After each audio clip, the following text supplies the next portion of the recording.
Okay. Casper, great match out there, first on court. How does it feel to have that first win under your belt for Team Europe? Thank you. Yeah, it was a good start for Team Europe and myself, and happy to contribute a point to the team early and get us off to a good start. I think historically it's been quite important to get the first point under our belt, and let's see if we can build from here. Jakub played a great first set and almost had him, so hopefully he can close out and we have a good first day session. Okay, let's open up for questions. Okay. I don't suppose you can serve much better than that. You really had a pretty nice day from the service line. Just talk about how good you were feeling. Thank you. Yeah, it was really got going, the serve, and Reilly started great and really almost broke me in my first game. So I guess I just thought better serve well today, otherwise it might be tough. And he has such a great serve where it is important to serve well yourself, and you just try your best in return games. You get a few chances here and there and try to take them. And luckily, one break was enough, and 1 minute break in a tie break. So really happy with my own game and serve, and I stayed focused and really, yeah, determined throughout the whole match. He called you one of the best servers in the game. Do you think of yourself that way? I'm happy to hear that from him, but no, I told him at the net, this is not a normal serving day for me. I wish it was, but it's not. I have to be honest and say that. And I don't think I've ever been over 80% first serves in and playing really well behind it. So really happy with it, and I lost early at the US Open, so I had a few more days of practice at home than I would want, but you try to use them for something good, and I guess it paid off for the serve today. Okay. I think you said on court that Yannick was one of the chillest people or something like that. I'm sort of curious, like, what is it like being on the bench sitting next to him? Obviously, he's got a sort of different approach to the game than people who are around it all the time these days. Yeah, it's really fun, but at the same time he's focused and wants us to perform and do well, and just I think the most important thing for him is that we have fun and try our best, and more than that you cannot really ask for and do. Tactically, of course, you can always throw in a few things. Tim, besides me, and the other players also see different things on the side. In a match like this, there's not that much to say other than just try your best in the returns and make him run as much as possible, of course. But he moves well, and like I said, he came up firing in the beginning, and he really challenged me in the beginning, and I caught me a little bit by surprise how well he played, but I managed to keep it together and hold my serve, and from 1-0 in the first, I think I was into it, and it was a really good match all around. Not too many errors out of my racket, and for him as well. From the baseline, he was really won some really great rallies, and Yannick, he kept me calm and said that the chances might come, they might not, but just do your best. Okay. Casper, coaching obviously has been allowed more up close and personal on tour. Here it's very up close and personal with voices around you. What do you think, just trying to project forward as to what tennis looks like, continuing to innovate, continuing to get eyeballs? We've already got a great product, but to enhance that further, I mean, what do you like? I mean, have you embraced the coaching from courtside? Do you like this even more up close and personal? Well, I mean, being a coach is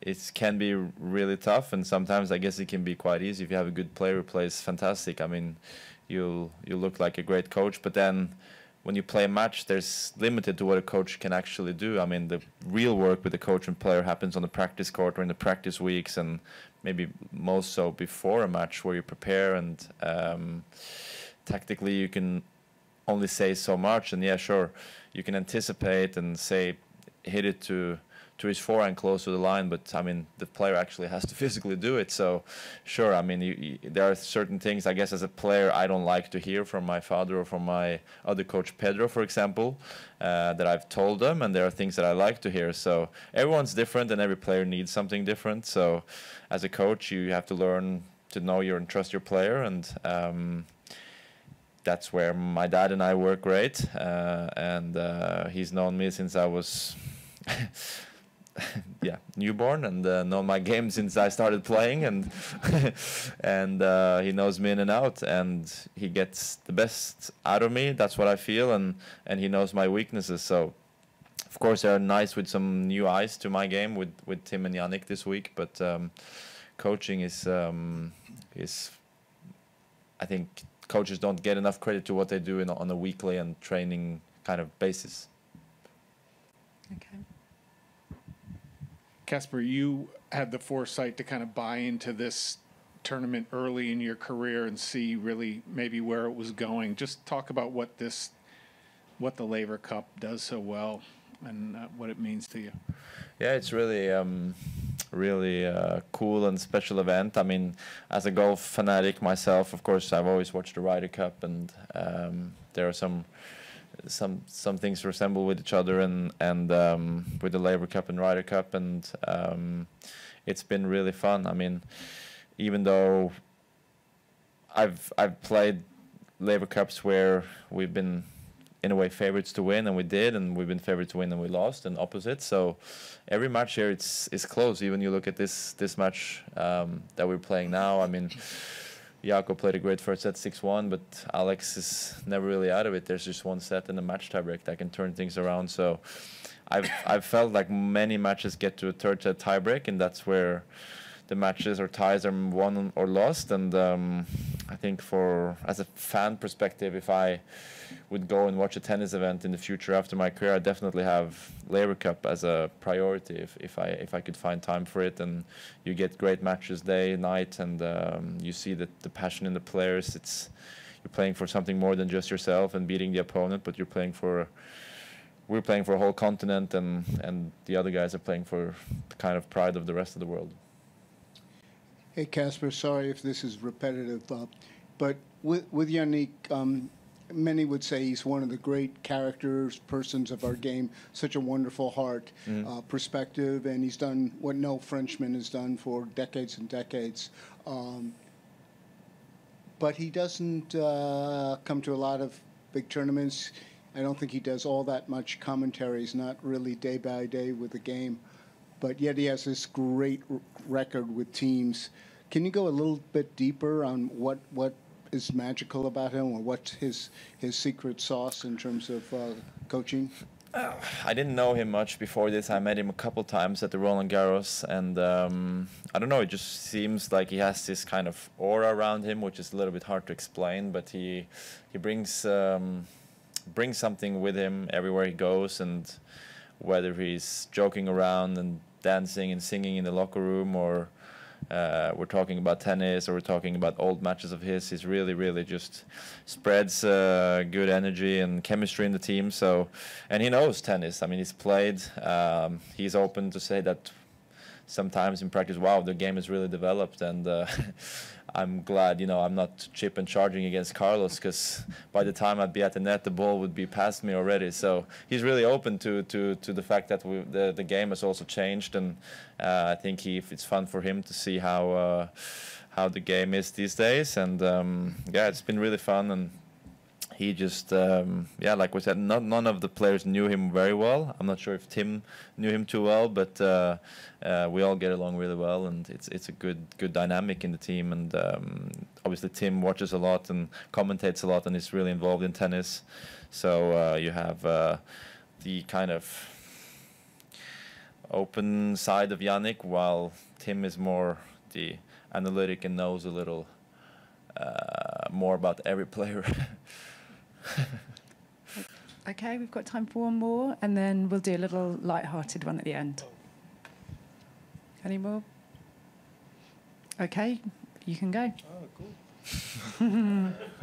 Okay. Hi, Casper. This is Vaughn with Overtime Sports Media. Big question. Great job on the win today. Just wanted to know how the fog affected your match today. The fog? Yes, sir. Can't say that I felt any fog inside the stadium, but there's definitely fog in the city, and we had a good game of golf the other day, and it was could barely see the ball leaving the club head. So I guess that's San Francisco for you. Yeah.